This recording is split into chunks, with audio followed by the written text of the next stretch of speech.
eo am'izay fikarakarana ny tanora izany nareo atleta azandriny dia nahitam-bokany ny fampiarahana ny fanatanjahantena sy ny fianarana ilay sport étude izany izay karakaray ny ministeran'ny fanatanjahantena zareo avy etsy amin'ny académie nationale des sports ny fédération ary ny tafitaka ny taona voalohany dia azo lazaina fa fombiazana izay sport étude izay mitondra fanazavana mikasika indrindra izay ny tale général ny ANS Andriamatoa Ranaivoson Patrice. Tokoa fa efa nanomboka natao teto amin'ny programan'ny Académie nationale des sports zany ny sport étude dia narefa niala saratra kely zany reo zanakitsika ireo dia fa manomanomana ny fandraisana azy zany eto amin'ny Académie nationale des sports na amin'ny lafiny ara-pitaovana na amin'ny lafiny fandaminana amin'ny ankapobeny tsara ampatsahivana moa fa ity programme anankiray ity zany dia rahana ny ministère ny fanatanjahantena amin'ny ankapobeny zay misy ny ANS ny tafita ary indrindrindra ny fédération malagasy zay manana ny discipline zay tafiditra anatin'izany programme zany. Isy zany fidirana atoato izy ianao tsy miova ve zany reo ankizy sy ny discipline fa ny teo aloha ihany? Tsy ny ankizy mety misy miova satria misy fipetrahandraisina zany teo anatin'ny fitondratena dia marianay tsara zany zay satria tena entitra mihitsy ny fanabeazana reo zanatsika eo satria misy tsy ampy-taona. Ny taranja zay efa nisy teo aloha zany dia tsy miova,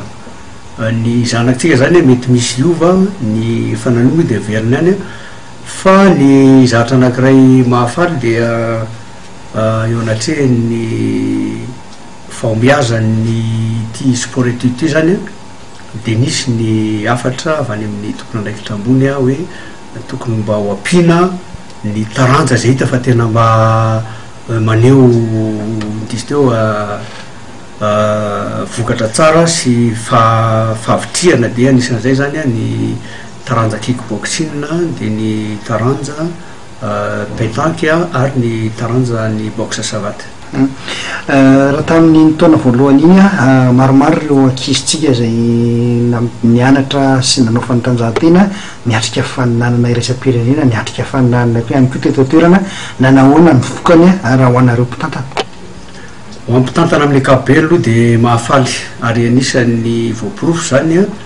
ny fametrahana zany rafitra ara-tsiantifika zany satria zay rehetra niofana tato zany ka nivoaka tany velany ny solotena ny Madagasikara dia nahazo vokatra nahafaly ary anisan'izany hitantsika tsara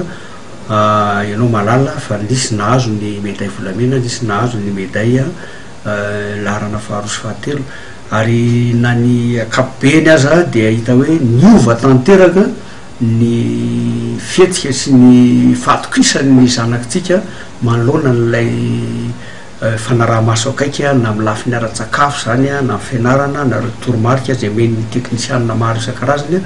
eo koa moa zany ny fanarahana akaiky ny ataon'ny Académie nationale des sports amin'ny alalan'ilay fametrahana ny fanabeazana zareo sy amin'ny lafiny fanaraha-maso ny kalitao ny teknika zay omenandreo zanakitsika ireo.